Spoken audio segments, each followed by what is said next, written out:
Hello everyone, I am Douglas E. Welch and welcome back to another episode of In the Garden for A Gardener's Notebook.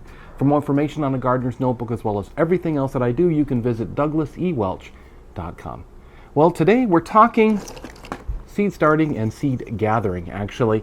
One of the best pieces of advice I've ever heard about starting your own garden is if you want to see what grows well in your garden, look to your neighbor, both to the east, the west, the north, and the south, and see what grows well in your neighbor's garden or in the neighborhood in general. And that's something I've really taken to heart, and I've taken it into heart in such a way that I actually go out and I gather up seeds from the neighborhood, from all the various plants in the neighborhood, anything that attracts my attention, anything that catches my eye. You may have seen my video a week or so ago about the Bauhinia plant that grows a couple doors down that I've started in my own garden here. So I actually went out yesterday and I started collecting. It is fall here in Southern California, even if the temperature is still really high. But the plants, reacting of course to the amount of sunlight they're getting, have started to throw off their seeds of all sorts and types. And I'll show you a few of those as we go on. Now, the fact is, I don't really know what's going to grow well from seed, or even if it's possible to propagate some of these things from seed.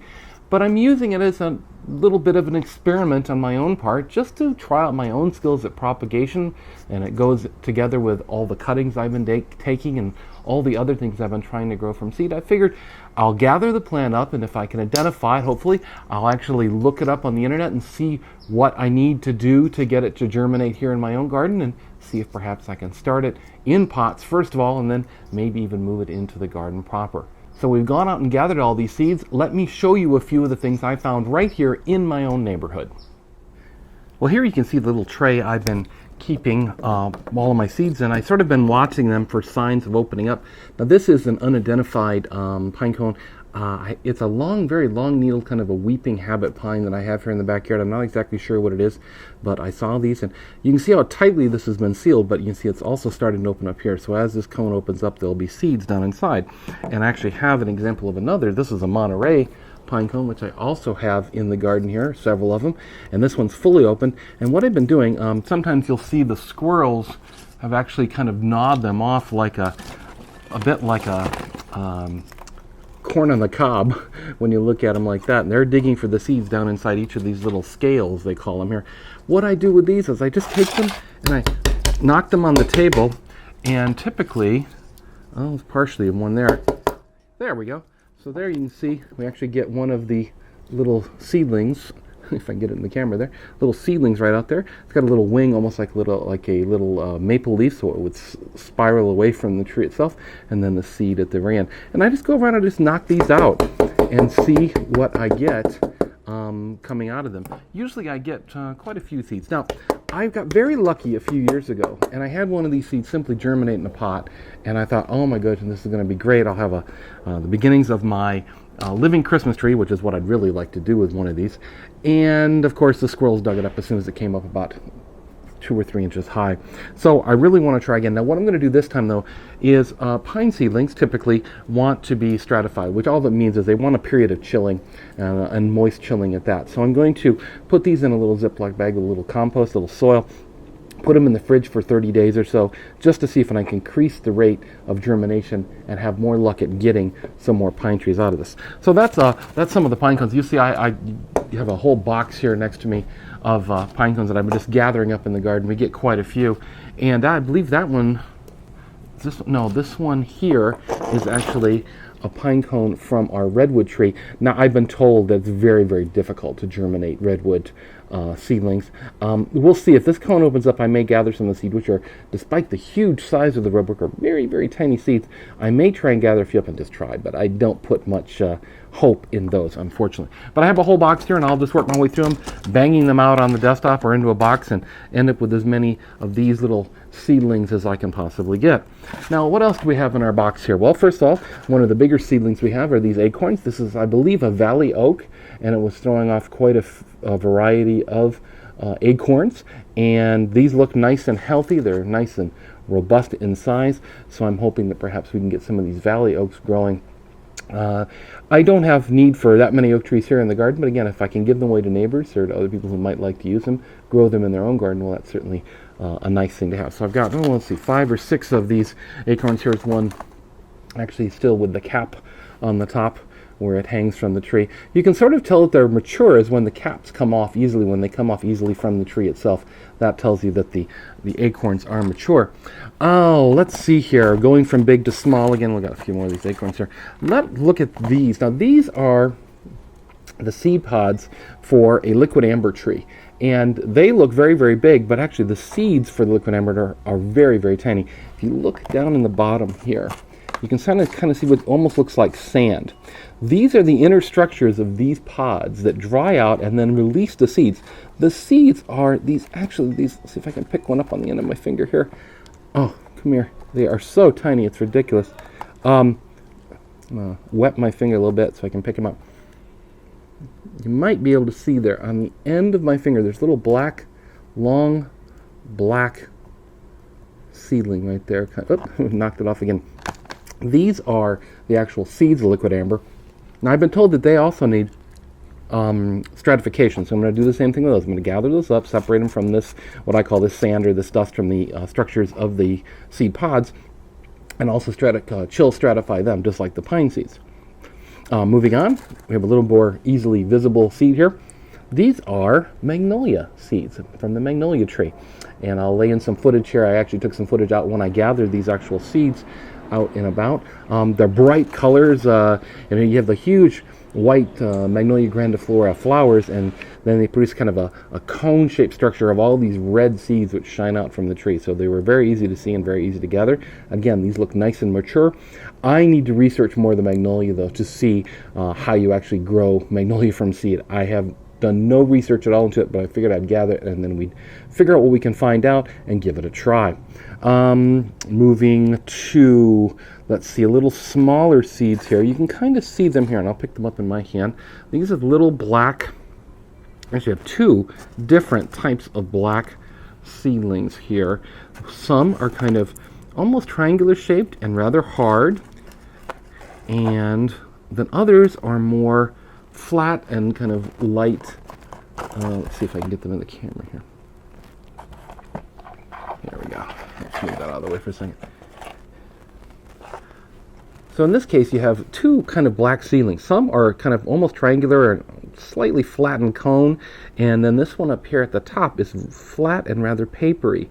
And you'll see in the video here where I gathered both. The first, the harder one, the more conically shaped ones are DTs, or Moria, or Fortnight Lily is one of its common names. Have tons of them here in the garden. They're used everywhere for landscape plants out here in Southern California. You see them everywhere. There's a couple of different varieties. These are the white variety with a purple stripes that I have here in my own garden, I believe, from the plant that I saw.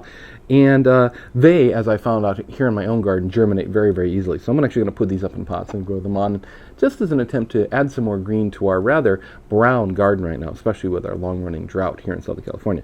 This little one up here, and let's see if I can find another one. I see one right here. These flatter ones up here are something I haven't seen before. These are actually agapanthus seeds. I came across a white agapanthus that had bloomed and was actually putting off seed. Normally you take agapanthus and you divide it by dividing the roots. It's got a very tuberous root. It's easily divisible, and you can break it up into various pieces, and that'll grow very nicely back in the garden. I've done that several times here myself. But I saw these seeds and said, well, I've never tried that before. Let's see if we can actually get these to germinate and maybe grow some new agapanthus. These are white. I have blue or purple ones here in the garden, so adding some white ones would actually be sort of nice. So that's some of the smaller black seeds that you see in here. So here's another seed pod, sort of looks like the liquid amber seed pod, but you notice it has not opened. And the reason for that is this is a sycamore seed pod. Now I've sort of been waiting for him to kind of break down on his own and pop open, but it doesn't appear to do that. So I'm just going to pull it right on. I see this is more of a wispy, feathery type of seeds. Okay, so that's it. So as this dries out, it's supposed to let go of these little wispy seeds that of course float everywhere. So I think this one is certainly mature. I'm actually going to go ahead and break this up. And sycamores are a native here in Southern California. They're actually quite beautiful. They're large leaves. They're kind of twisted and gnarled trunks.